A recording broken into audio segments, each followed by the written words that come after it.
Hey, everybody, and welcome in. It's the Poor Man Fantasy Football League podcast. We're the fantasy football show that gives you a peek inside the life and times of our Dynasty League. I'm your host, Mike. With me, as always, is my good friend, Andrew. And this week, we're going to be reviewing our 2026 rookie draft, which just ended today. We finally got through all 5 rounds. So we're going to look at that. Yeah. Andrew, how you doing? I'm okay. And yourself? I'm good. Before we got online, we were talking about my son and his shenanigans and parenting. It's fun. Yeah. It is Wednesday night, May 27th. There's not a lot of football news. Here's what we do have.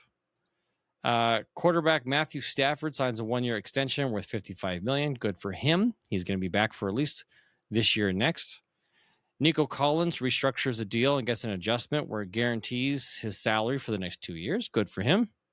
Gives us some confidence. And then, unfortunately, running back Josh Jacobs gets arrested on 5 charges, all of which are not nice charges.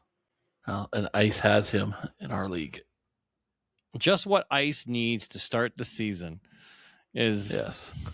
Some controversy. Yeah. Question. Who do you think the next man up is? In Green Bay? In Green Bay. If there are consequences for Josh Jacobs' actions, and he is punished either by the courts or by the league, what do you think that looks like? Probably Marshawn Lloyd is the guy I think he's on the highest part of the depth chart. He's second on the depth chart, but I would say Pierre Strong probably. You think Pierre Strong's probably the guy, the handcuff to have in place of? Yeah. And then Nixon will probably be the third. Nixon, the guy they just drafted. Okay. Do you think if Josh Jacobs faces immediate suspension, they usually let these things play out in the courts before you get a suspension, so maybe he sees something late in the season or next year. But let's just say, hey, this escalates real quick, and the team's like, you know what? We're going to void you whatever money we owe you, and we're cutting you. Like, you're done. And you're going to go on the commissioner's exemption list, and now Green Bay's got to find a running back. Obviously, I don't think either one of us are confident in the depth at running back on this team. So would they go out and go grab like Joe Mixon if he's finally healed? Do you think they go and find somebody like an old vet to try and bring in? That would be... Mixon would probably do great there. If it's short term, go grab Kareem Hunt. Okay, yep. Maybe some tread left on the tires to get them started. Well, yeah, if you just need 4 or 5 games to get the team going, and then what you do is you mix in with Kareem Hunt. You mix in the younger guys to see who's actually going to step up and maybe the next guy for them, because they didn't draft anybody that was the guy that I mentioned there that not Nixon? Strong, the other guy. Did you say Nixon? Yeah, he was an undrafted guy. Okay, so they signed him. It's not very strong pedigree to say, hey, you're an undrafted free agent, you're going to have a shot at the starting job here. What's the competition there? Not a lot. Not much. Yeah. Yeah. And they can't afford to have Jordan Love be running all over the place. No. Because they can't afford for him to go down again. No, but if they become an exclusive pass-heavy team, like, great for the weapons, just not good for their win. Yeah. It's easy to shut them down then. Yeah. You need to be multi-dimensional. Yeah, like let's just go to go players. Let's see who doesn't have a team that's... Oh, you're looking for NFL running back free agents. Yeah, I'm just scrolling through the... Okay, Sport Track shows the current free agents. Oh, that's available. That's signed. All right, so available. Joe Mixon sits at the top of the list. Najee Harris is out there. Yeah, Najee Harris would probably be an okay pick. Okay, so here's the ranking according to sporttrack.com. We got Joe Mixon, Najee Harris, Austin Eckler, Antonio Gibson, Nick Chubb, Daria Gumbawale, Raheem Mostert, Kareem Hunt, Alexander Madison, Miles Sanders, Jeremy McNichols, Travion Williams, Khalil Herbert, Zamir White, Hassan Haskins, Katani Ingram, Damian Pierce, Cam Akers, Elijah Mitchell, and Chase Edmonds. Maybe they go to Miami and say, Le'Veon Moss, come out of retirement and come to me. Yeah, right. The shortest NFL career. Yeah. Okay. Well, there is. I mean, there's a few guys on the list that haven't signed yet. Yeah, there's some older statesmen, right? Yeah, I think out of everybody that's available, Mixon would probably, if he's not hurt, if he's legitimately healthy. Him and Harris are probably the two best on that list. I mean, Hunt is good, but he is older. Yeah, and I don't know if he can carry that workload for a whole year. I don't think any one of these guys can carry a workload for a full year. Like Mixon is 29.8. Najee Harris is 28.2. Eckler's 31. Antonio Gibson's 28. Nick Chubb is 30. Daria Gumbawale's 32. Raheem Mostert's 34. Kareem Hunt's going to be 31 by the time the season starts. Like the guys that are available are approaching the 30 mark or at 30. So yeah, they should be looking at retirement, not coming to get their head kicked in. Correct. Week in, week out. But even if they did come, I don't know if they've really what they're going to be able to offer. Stopgap, I don't know. Yeah. We could see a trade. Yeah, like maybe try to trade Christian Watson because of the name reference is still there, or a pick to go grab somebody with a. Oh, I guess Breece Hall just signed, so he's probably not available. Well, maybe they'll figure something out. Yeah, we'll see. Yeah, I'm sure they'll figure something out. Or maybe what they say is, hey, you know what? We're going to take this opportunity to drop like a rock, get a first, the first 1, 2, or 3 picks, like get an early pick, and get us a good running back next year. Somebody that's not a bonehead.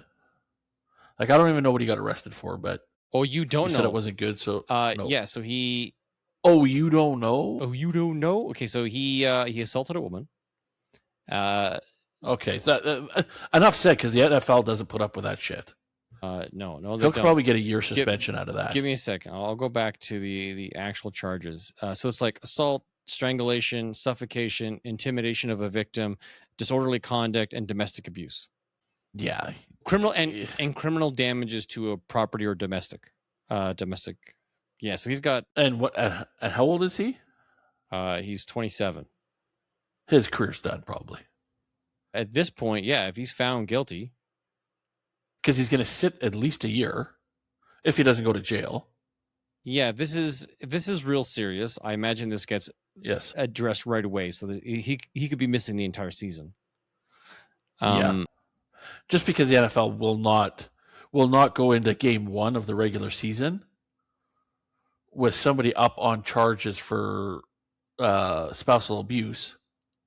Doesn't say because they'll have so many. Well, right. I assume. I'm assuming it's like a girlfriend or someone he had a wife or an ex-wife or whatever. Yeah. Yeah. But even so, just for female abuse, they would have picket lines wrapped around the stadium like crazy. Which is why they have the player conduct and like, hey, look, we're pending the completion of the criminal investigation. You're going to be suspended until we can figure this out. Yeah. All right. Well, the reason why we did get together today is to talk about our draft. It is a 5-round rookie draft. We are debating on whether we drop the 5th round, and I'm for dropping the 5th round and making it just 4. But our league champion, Ryan, aka Slick, did have a strong counter argument. He did make some really good points. I think you could really take it either way with the what do you want to do with that fifth round pick. Do you want to cut it? Do you want to keep it? I guess it's a matter of the flavor of how you want to play this particular version of fantasy. Me, I think because the waiver pool is so Dry. dry, diluted, or not diluted, but soaked up, whatever term you want to use with it. I almost think we need to even drop it to 3 rounds. We have started that experiment in another league where we went from 5 down to 3. This will be the first year I think we will get to experience what it's like where you only drafted 3. Now you're gonna have waivers, and we'll see what rises up out of the waivers, right? And that was the intent. The original intent was to say, hey, how do we make waivers more valuable? Because we're ending the season with most of our fab, no one's really spending it because there's nothing to spend it on. But Slick did make a really good counter argument. If you give me a second, I'm gonna go back and read it really quick. I mean, while you're looking that up, another option could be that if you're going to shorten the rookie draft, shorten the bench too. Okay. Because you got to give something back into the waiver pool. When you get a quarterback that goes down, and we're a 10 team league, mm-hmm. and you cannot even find a backup quarterback because probably 50 quarterbacks are taken in our league, seems like. Mm-hmm. Like, what's that? Or even at your running back spot. Because typically running backs, you're going to have your 32 starters, and then you'll have 32 guys that are third down guys who you're catching your receiving backs. So if one of your main guys goes down, and that's why you benefit so much from the handcuff. But if you don't have that handcuff, somebody else is benefiting from it because typically they're not available on the waiver wire. They're not even playing the guy because he's got 2 or 3 other running backs that he's playing on a regular basis and doesn't play the handcuff. They clog a roster. They take a spot. Yes. Because we have deep rosters. We have the ability to hold on to players, preventing other managers from owning it, waiting for an opportunity to see if these guys will rise up. It's like we have our main rosters, we have our massive bench, and then we also have taxi squad spots. Now, here's what Slick said. He said, voice of dissent on eliminating the 5th round. We have 4 taxi spots. One is going to be starting, hopefully, and 4 others go in those slots as holds, right? So meaning out of the 5 draft picks, one of them should be a reasonably starting player. The other 4, in theory, go in your taxi spot. Well, let's just see if they rise to the top. So either way, you should be adding 5 rookies on your team. Might as well draft them because it's fun rather than mass waiver wire bidding, which is less fun in his opinion. And he goes, here are some 5th rounders from last year. Isaac Tesla, Gunnar Helm, Tyler Shuck, and Kyle Monangai, which are all people that people are rostering because they did show flashes of something. And I get it. That's the excitement. The other leagues that we have, Woody Marks, Krosky Merritt, and Oronde Gadsden. He goes, last point, you may hear about other leagues only doing 4 rounds, but 12 teams, that's 48 picks. We have 10 teams, so 5 rounds, 50 picks. Like, okay, I understand that. So going back to, we did find some diamonds in the rough within the 5th rounds. If they were on the waivers, that would then incentivize people to pay attention to activity and then go and place bids to drop somebody off their existing roster to add them to their roster, creating a bit of a cycle. So it depends on what your perspective and desire is. If you want to have active waivers, eliminating draft spots is the way to do it. If you not really interested in waivers and you want to like keep and hold, then what we're currently doing is the way to go. So I'm leaning the way of eliminating the 5th round, maybe not the 4th. Let's just say eliminate the 5th. Let's see how it goes. Right now, our league is split 4-4 out of 10 teams. Isn't that interesting? Oh, And when did that go up? Because I haven't seen that. Well, the poll was put up yesterday. See, I haven't been in Poor Man since I made my last that pick. means you're not one of the 8. So out of 10 people, 8 have already replied, which is a clear, definitive show that we have strong feelings, and I love that these guys are participating and letting their voice be heard. And I'm happy to let the democratic process complete itself. See, is this one of the ones where we have the 2-year taxi? No, it's 1 year only. Where a guy it's only a 1 year? Yeah. Okay. So if people that were on your taxi squad last year are going to get punted, and you'll have to put new players in from this year on. Yeah. See, I think in my personal thoughts, I'd rather shorten the bench than eliminate the 5th round. Okay. Because then you could conceivably have all 5 of your draft picks in your taxi squad. Yeah. Because I think we have 5 in the taxi. So you could have all 5 of them sitting in the taxi for the whole year. And then you can make the decision before the beginning of the next season. Do I keep a hold of him or do I punt him because he just didn't produce? But if we eliminate 1 or 2 spots out of the bench, that adds more talent into the waiver wire. Mm-hmm. And then if somebody does go down, then you might see a bidding thing. Yeah, okay. Our roster right now has 31 bench spots, but we expand it by 3. So in season, we only have 28. So you would bring it down to what, say 25? Yeah, something like that. Knock off 3 spots. Because because we also think about this. Your starting lineup has 2, 4, 6, 8, 9 guys. Mm-hmm. 9 guys. So right now we're at 31. We take off the 3. We're at 28. We have on our bench 3 times the starters, which to me, half of your bench is never going to see the daylight. Yeah, they're never going to see the field. They're never going to see action. So some guys could sit there and take up, if they get lucky, on the waiver wires in their drafts and all their blah blah blah blah blah. Mm-hmm. And I'll use tight ends as the example. One person could end up with the top 6 tight ends, and then everybody else is screwed. Yes. Right. Yeah.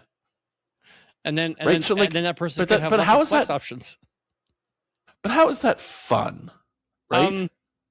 You know, week in, week out, you're probably going to lose because you got a spot that's only going to get you 2 or 3 points. And you have to have a tight end in there. You do, yep.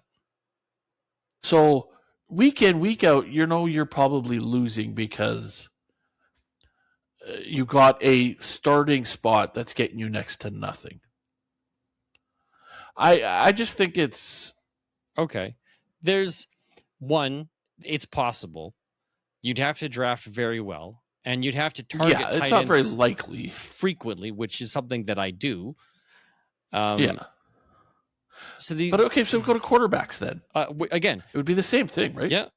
So let's just say every year there's usually 2 or 3 quarterbacks that show up, right? There's the 1 year there was just Kenny Pickett. Then there's this year, which is kind of not a super deep quarterback class. There's Fernando Mendoza. And then there's like the Drew Aller and Carson Beck, but those are like not you're gonna stash those dudes. You're not thinking they're gonna start this year. But like, yeah, if you do start cornering the market, so to speak, of a particular position where year in and year out you're specifically drafting, you are also giving up opportunities at other positions.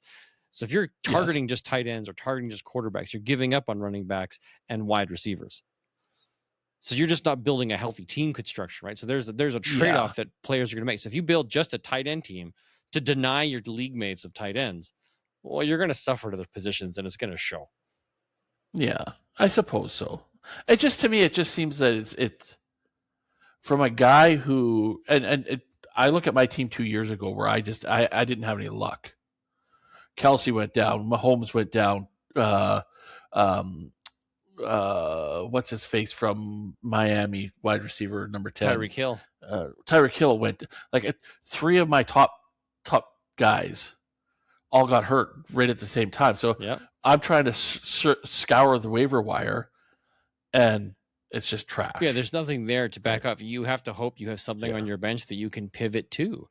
And I guess that's the power. And I can't even turn around and say, hey, would you like Tyreek Hill as a trade for something else? And they're like, yeah, no, he's hurt. And he might be done. So no. He might be done, right? That's the risk. Like that, unfortunately, that is a reality of like, hey, I've got Tyreek Hill. He's injured. He might come back next year. He might be a part of the team. What can I get for him? Because I need to survive this year. It's tough. You take losses. Something that I did in a hockey draft, which could be an interesting thing, where players can only play so many games. So in our league, maybe you say running back 1. Okay, so it's an 18-week league because they get 2 buys. Okay. Running back 1 position, or we'll use Josh Jacobs. No player can play. He's going to get 0 games, but no player can play like say 8 games in a season. Well, I would make it bigger than that, but like Ashton Gentry, right? Ashton Gentry can only play of the 17 games, can only play 15. So you got to pick which 15 games you want to put him in.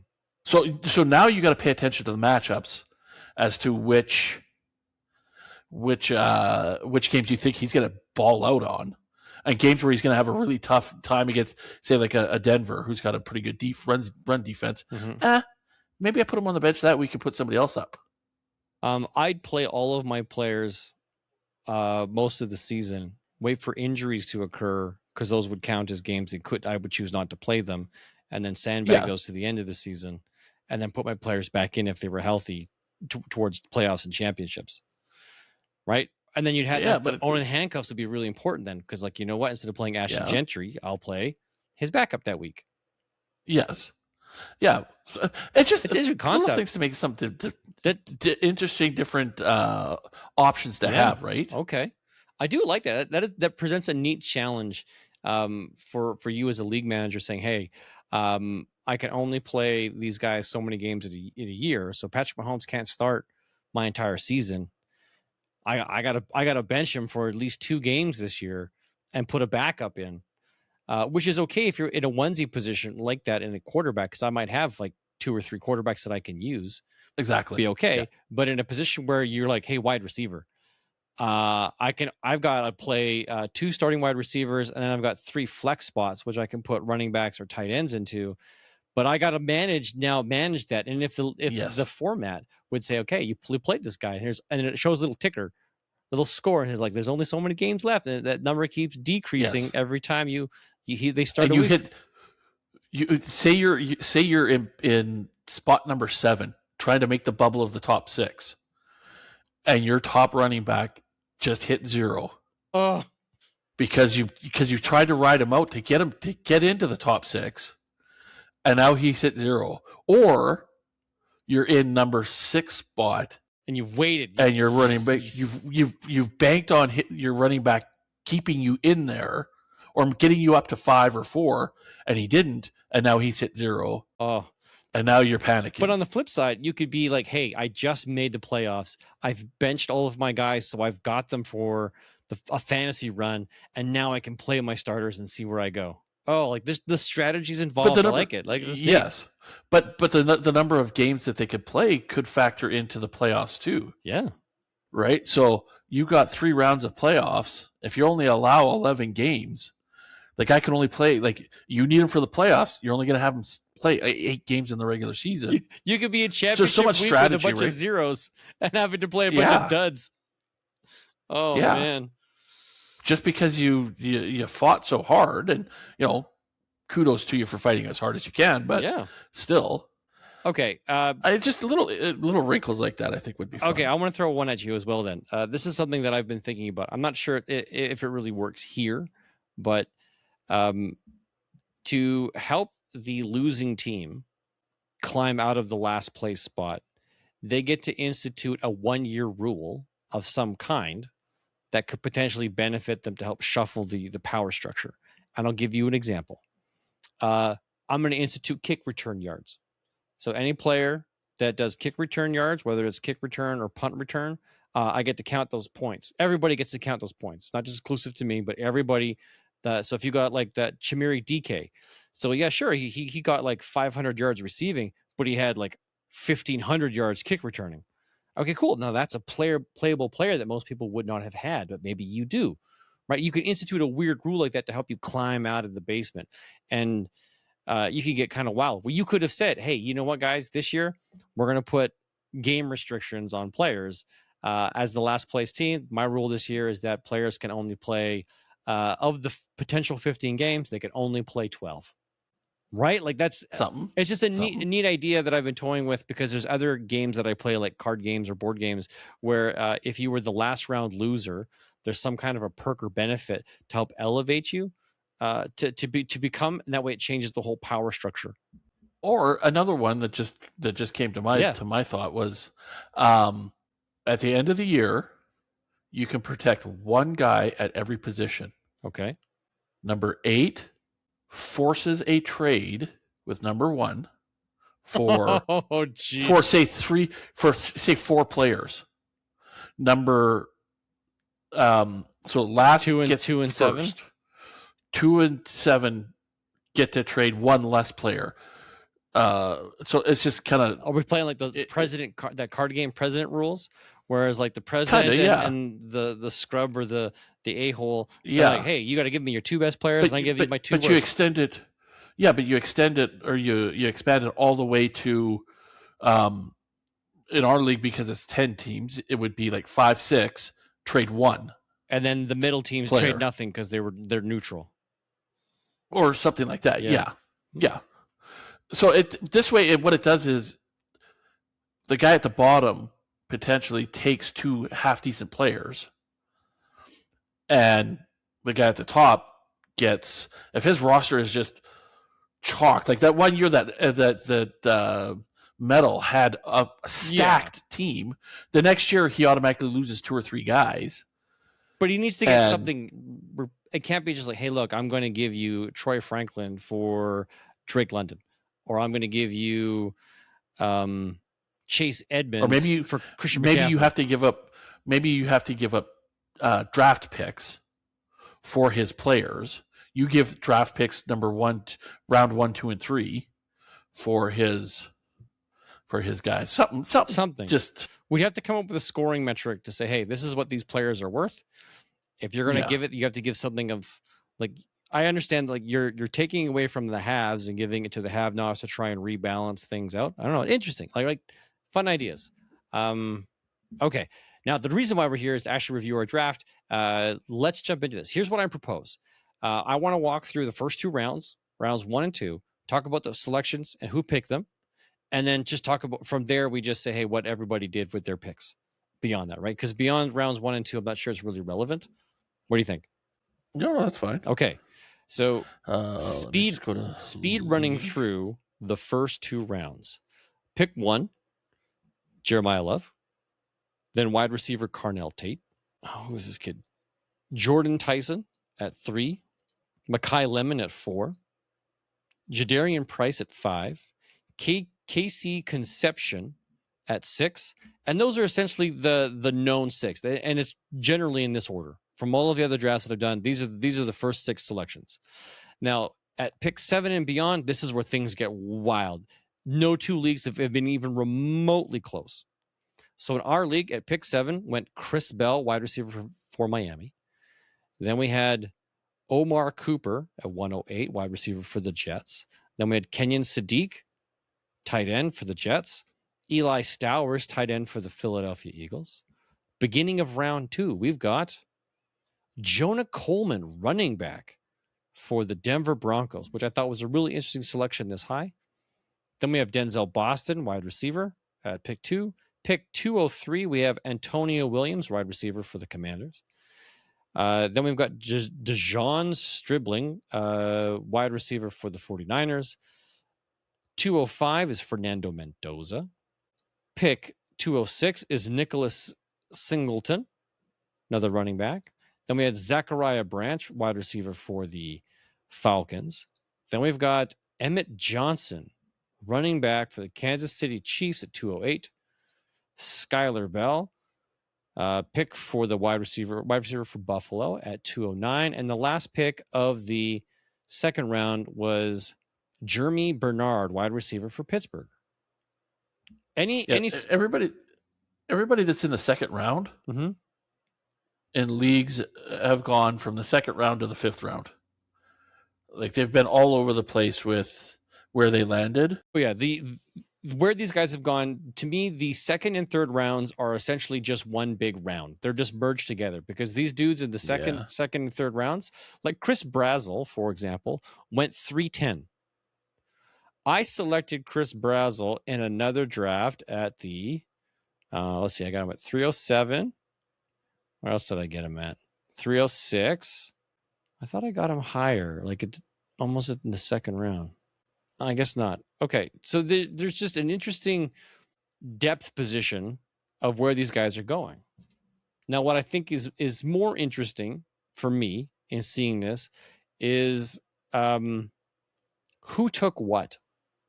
Not necessarily where they were taken, because I think this particular draft, people drafted, I think, not for specifically for team need, but it looks like they drafted for like best player that their team needed. Not just saying, hey, I needed a running back, so I'm just going to reach for a running back, but I'm going to take what I think is the best player available at this spot. Now, you were the guy who had the 101. You traded the 101 away to Gabriel, aka Labor Bus. You got, I forget what you got. I know you got like 104. I got the 104. And what else? And some other stuff, right? It wasn't just the 104. Did you get 20? A player and a first round in 2027? Yeah, I think a player, the 104, and the first rounder of 27. Okay. So are you still comfortable and happy with that trade? Yeah. Okay. Yeah, because I had more of a need for wide receivers. So I was fine with the top three, any of the top three wide receivers that I could have gotten. Right. So I was happy with Lemon. Okay. All right. Well, let's talk about your roster. So your first selection was Mekhi Lemon, which you said you're happy with. Your second selection, Chris Bell. This is the first time I ended up doing another trade. I had done another trade to get the 107 because that wasn't mine. Right. That originally was. I got that from Juan's. I got from Juan. And the reason I jumped on Bell. Yeah, that's what I'm most interested in because I had not seen him go in the first round until you selected. Because the reason I snagged him up was the Miami wide receiver room. Well, Miami just in general is so thin. Mm-hmm. That any one of those rookies could end up as the number one or the number two wide receiver. So I looked at it with Bell. I think had the highest ceiling of the rookies that were drafted by Miami. There was 2 or 3 guys from Miami I was looking at, and just Bell was the top one for my. Okay. I kept seeing him as guys were saying, here's a sleeper to look out for. He is going to be dangerous this year if they can figure out a quarterback. Well, he was supposed to be either a late first or early second round selection, but he had an injury which forced him to drop in all categories. So he very well is a sleeper, whether he lives up to the opportunity or not. So yeah, I like it. I've tried to get him at the back of the first now in a couple other leagues, or early in the second, like wherever I had opportunity, because I think he was going to be a guy that, out of all of the late round selections, it's like I didn't like, because all right, I'm gonna tell you, I took Kenyon Sadiq because you took Chris Bell. I didn't want Sadiq. I didn't want Stowers. I didn't want to take a tight end this year because I feel really good at tight end and I wanted to get a wide receiver. Except you took the best wide receiver that I was willing to put the 109 in. I don't want Denzel Boston or Stribling or Williams or Zachariah Branch. It's like, okay, cool. I don't think they were worth the reach. Chris Bell to me was. I think he had the highest lottery ticket. So you snagged him from me, Andrew. So I have Kenyon Sadiq which is a tight end I didn't want and don't like on a team I have no faith in. Yeah. But again, like I look at Miami, and if that team just flops, like Bell could be just I keep you right off. washed. But you're taking for the chance of the opportunity, higher probability of success here. Yeah. Yeah. All right, your second round pick, your third pick in the draft, but in the second round at 207 was another pick that you had got from Juan. Yes. And again, I took another wide receiver with Branch. Yeah. It would just, where did I have him in my actual full sheet? I like the opportunity. He could immediately slot in as the second target on that team. The only knock against him is he's small. He's 5'10", 180 pounds. Yeah. He was drafted 79th overall, which would have been like the third round. Yep. So yes, maybe I did take him a little bit early, but when I look at Johan Dotson and Zemeckis, this guy is a clear path. He's not going to take London's job, obviously. No. But he could be the wide receiver too. He could do that. Yes. And I don't think and he could be the slot guy even. Yes. He could be the slot guy for the team too, right? And then in the third round, you grabbed running back Katron Allen for the Washington Commanders. Yes. Big boy, 5'11", 217. Yeah, I took him in a couple of. I think I took him in a couple of. Yes, I did. I took him in Simple Man as well. He was actually my first pick in Simple Man. Because I didn't have a first round guy. Washington is a running back by committee. Somebody's got to step up. Which doesn't have a strong room, right? They've got aging Exactly. Rashad White and Ja'Cory Krosky Merritt, an undrafted free agent from I think last year. And one of the big things with him, where did I read it? What did it have here? Shouldn't rule taking him in the second round, especially since he could be a top 36 fantasy running back. So they're expecting him to be the backup, but probably the third down guy. Okay. Like if he's catching the ball, and so in our league where it's a half PPR. You want Heck, that? I'll take those half points for every catch he gets, and a 5-yard thing. There's 1 point. The starting running back runs the ball for 3 yards, and he only gets 0.3. Right? Like, okay. So good selection. And then I took Max Clare. Why did I take Max Clare? He's a tight end from Ohio State, which is gross. But he's on the Rams. Yeah. I think I took him.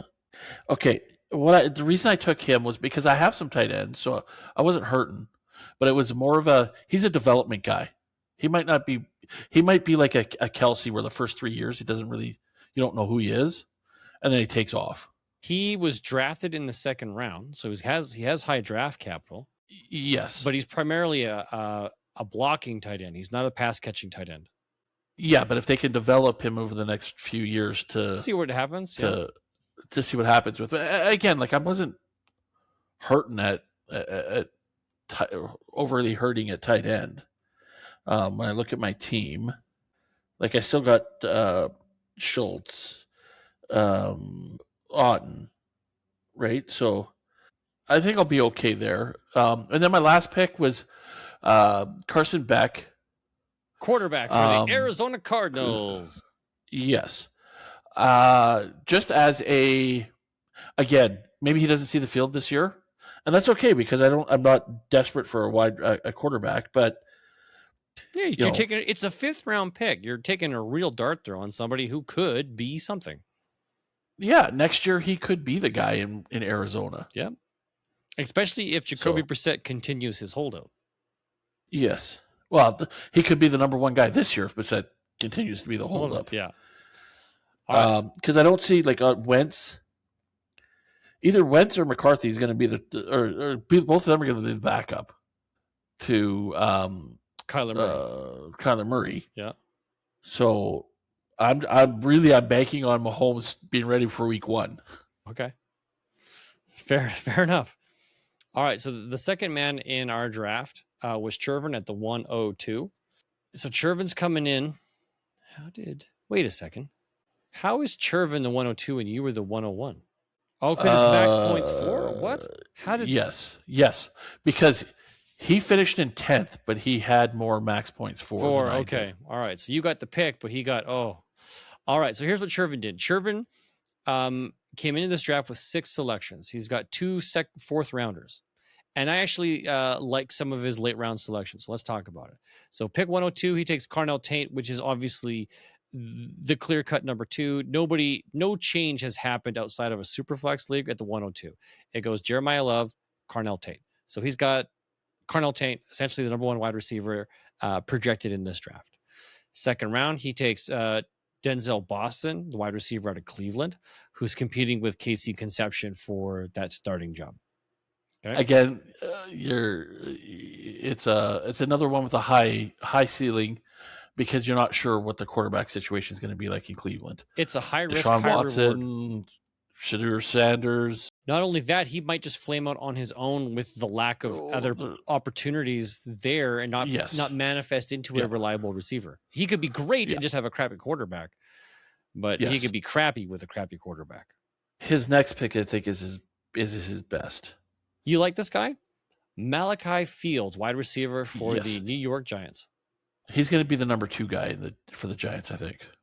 I did not get a single share of him in any draft. I did not grab him. I wasn't able to. I did. No, that's a lie. I got him in no fun. Okay. But every time somebody was snagging him on me just before. Okay. In a lot of the leagues, I like that pick. I think, like I said, he'll be probably the number 2 wide receiver in the Giants. Okay. I think good opportunity. His first selection in the 4th round is Adam Randall, who is a running back out of Clemson, signed to the Ravens. He's 6'3", 232, so he's a big boy. And we know Derrick Henry is not long for this fantasy world. I think it's an absolute excellent selection in the 4th round to grab a guy who could be the heir apparent as long as he's able to stick with the team. Later in the 4th round, he takes tight end Eli Raridan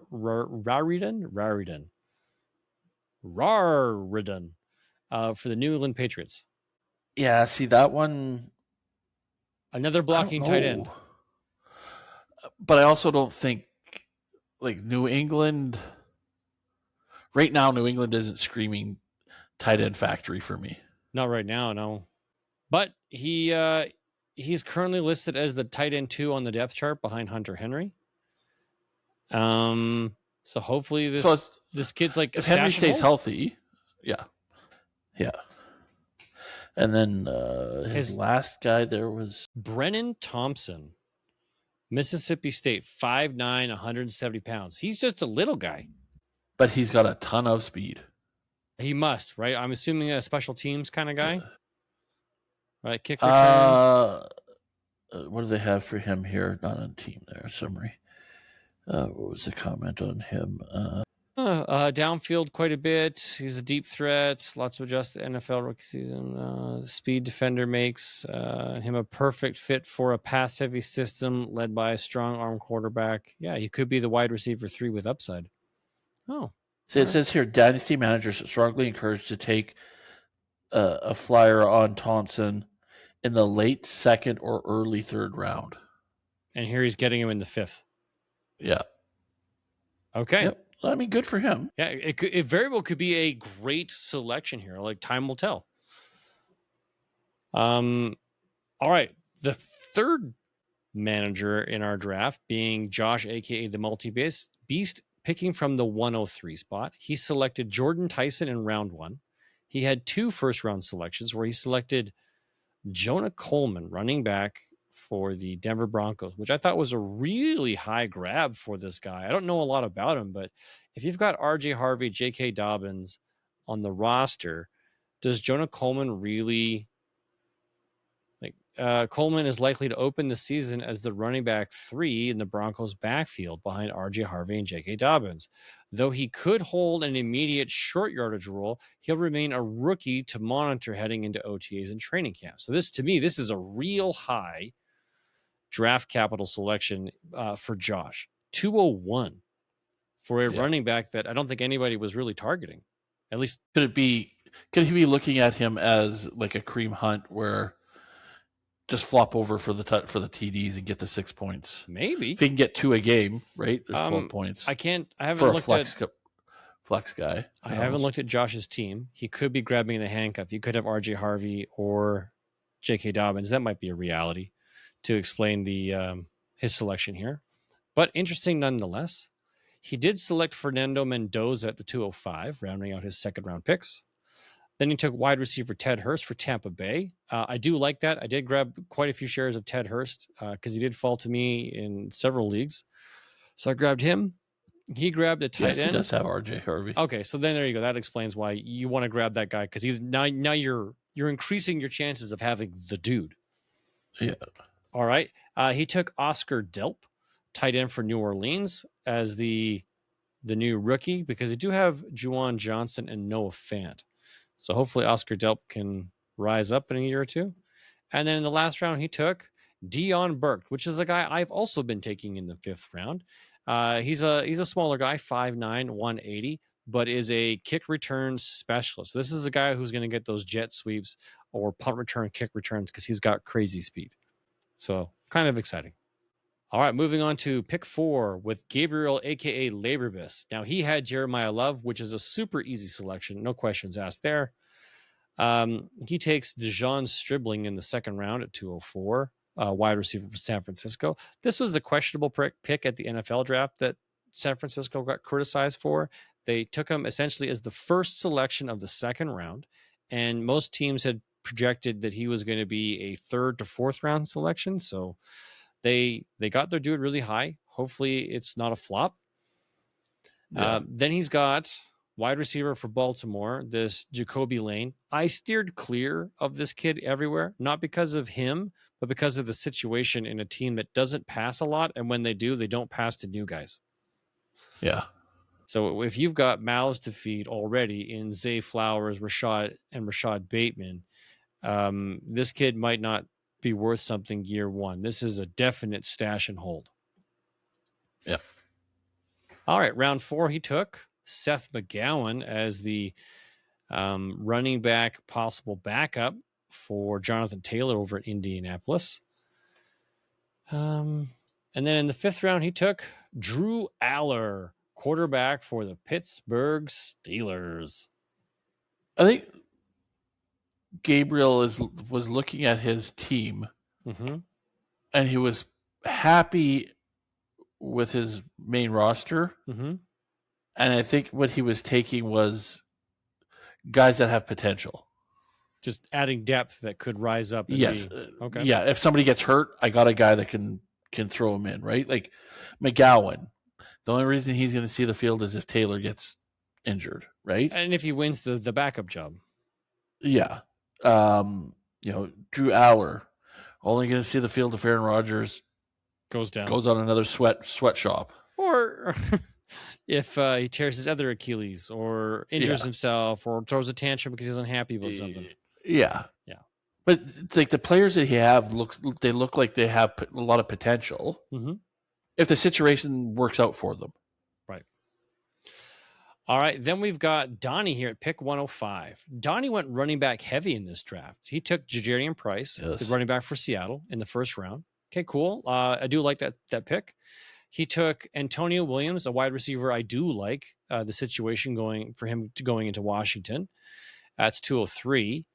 He took a running back for Las Vegas, being Mike Washington. He's 6'2", 228. Can Mike Washington Jr. force a backfield split in Vegas? Probably not. He's probably not going to take the job from Ashton Jeanty, but there he is. He's on the roster. Then in round 4, he took another running back in Eli Hedenreich, listed as both a running back and a wide receiver. Oh, that's sneaky. Yes. Yeah. running back and wide receiver, officially website, blah, blah, blah. The team roster and enterprise player are both running backs and wide receivers, as the position reflects uncertainty about the NFL future after a 3-year run at Navy.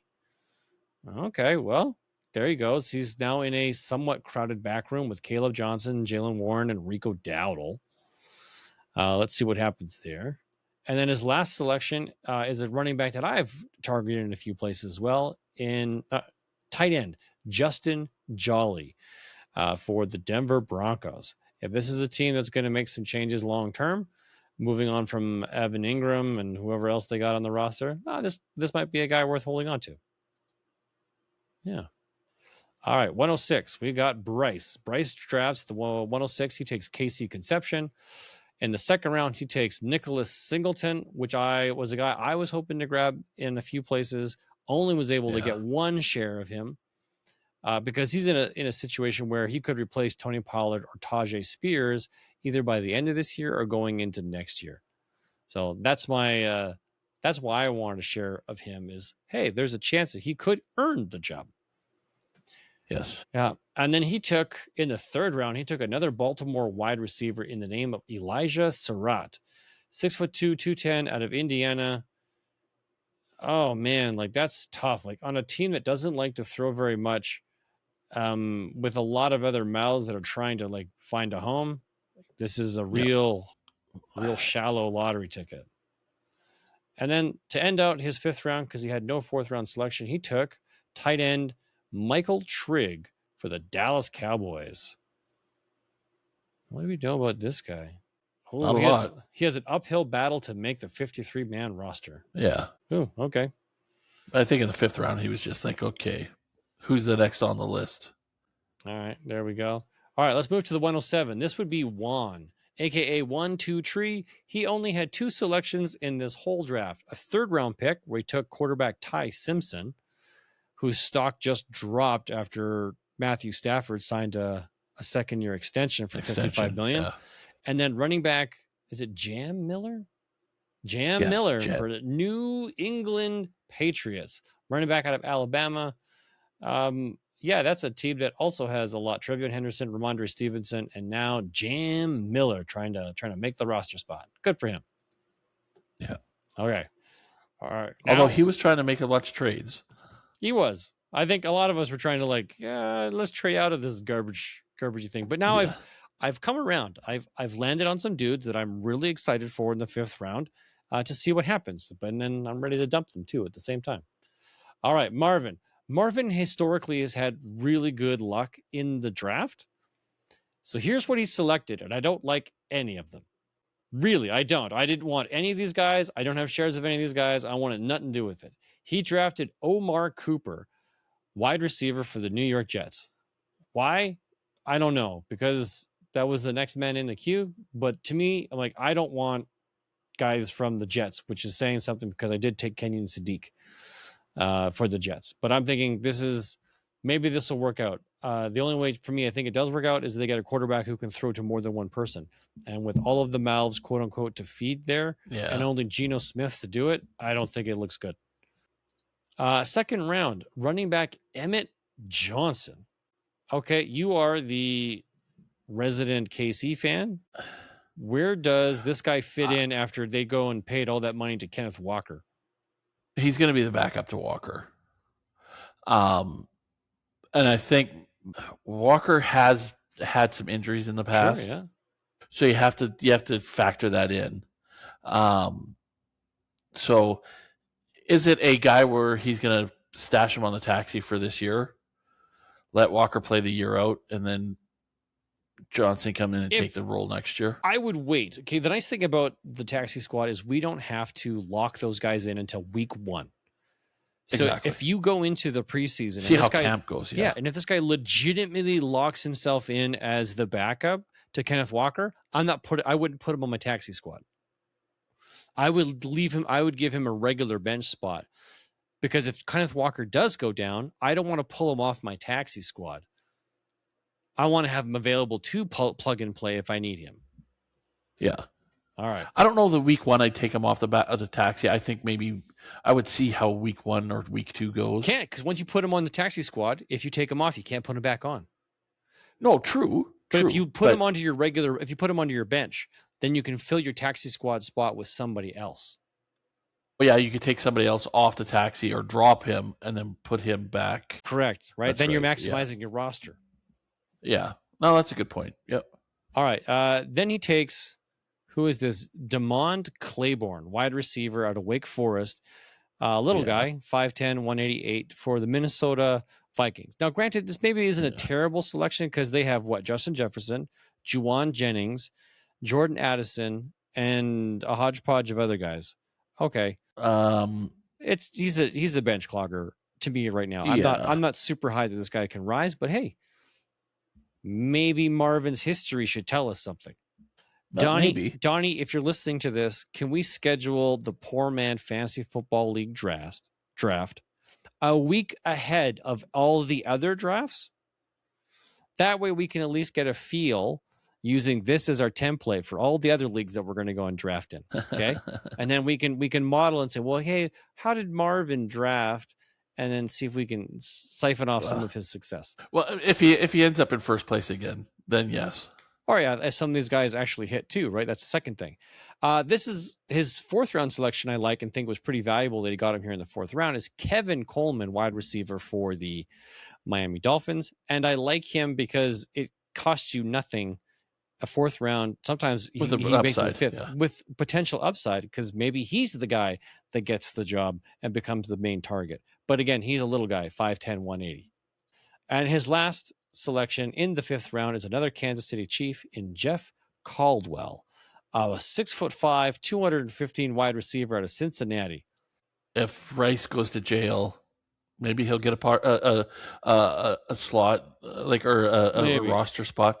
I don't even think this guy will make the 53-man roster. He's got to compete with Tyquan Thornton, Jalen Royals, Xavier Worthy, and Rashee Rice. Yes. Those are really the only names I think he has to compete with. Yeah. All right. Okay, now we're getting into my draft here at the 109. I did have 5 picks.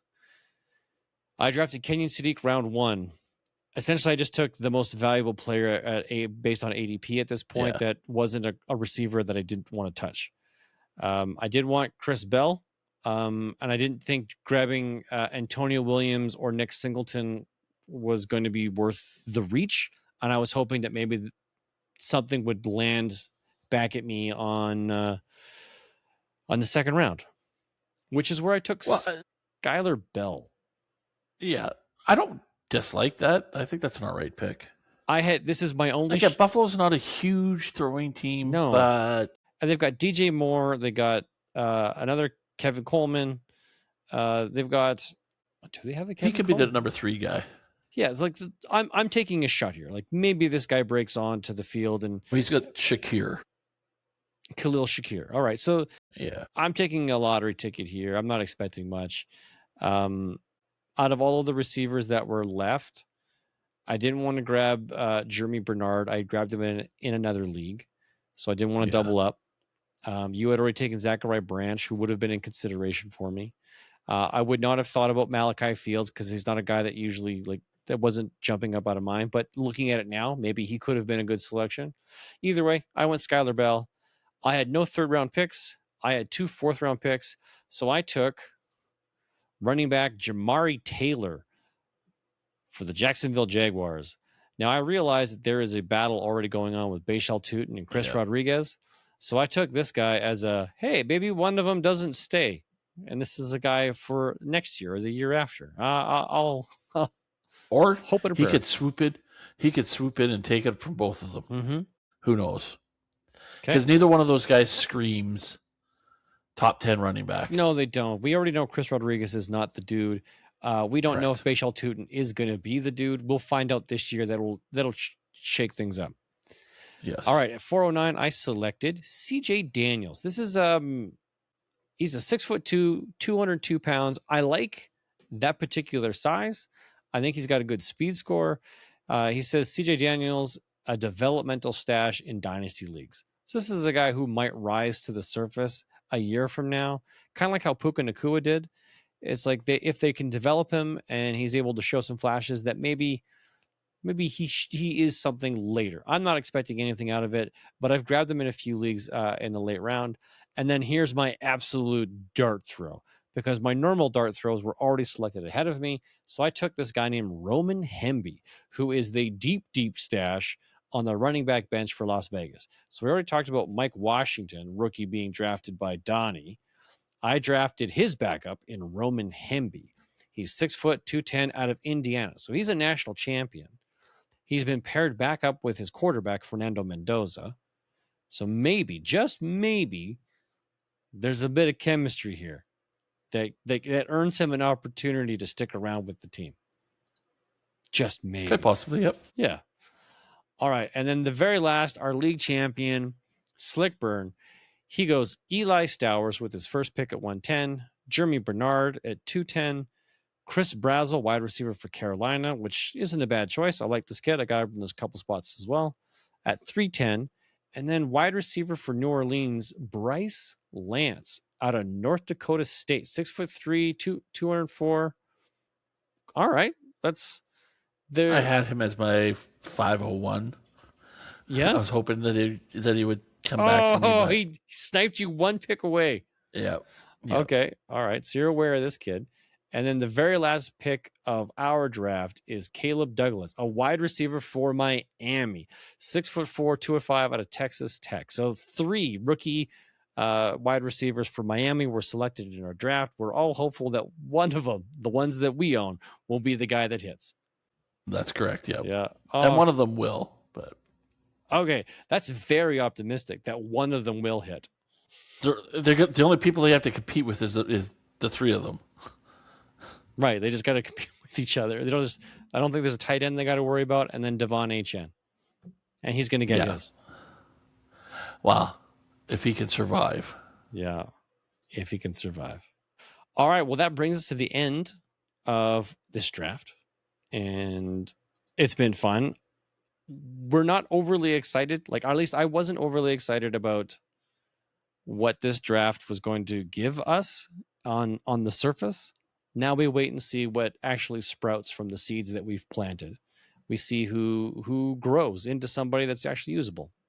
Yeah. I don't think anybody walked away with, hey, this your picks totally transformed your team. This is why we come back a year from now and we have a look. Correct. And redo the draft, because the first 2 rounds aren't going to stay the same. We're going to get a better idea of who we like and who we don't like, who performed and who didn't. So that's the reason to stick around with us, ladies and gentlemen. Come back next year at this time. See how we redo this particular draft as we get ready for the 2027 rookie draft. Should be a good time. Yep, for sure. All right. Well, next week, let's see what we got on the docket before I let you go, because today is... Oh, hey. We're into June. Summer's practically here. The weather is warm. Next week, and for the 3 weeks following, we start going through our top 5, bottom 5 for quarterbacks, tight ends, running backs, and wide receivers.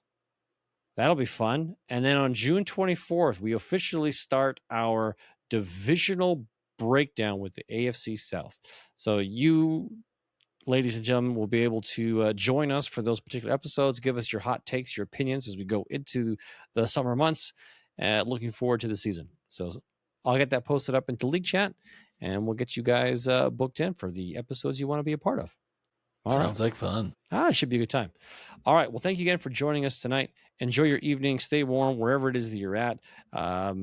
Get ready for a wonderful summer. Football's getting closer and closer by the day. I appreciate you all. From one poor man to another, remember, if it's not fun, it is not worth doing. Good night, everybody. Have a great week, everybody.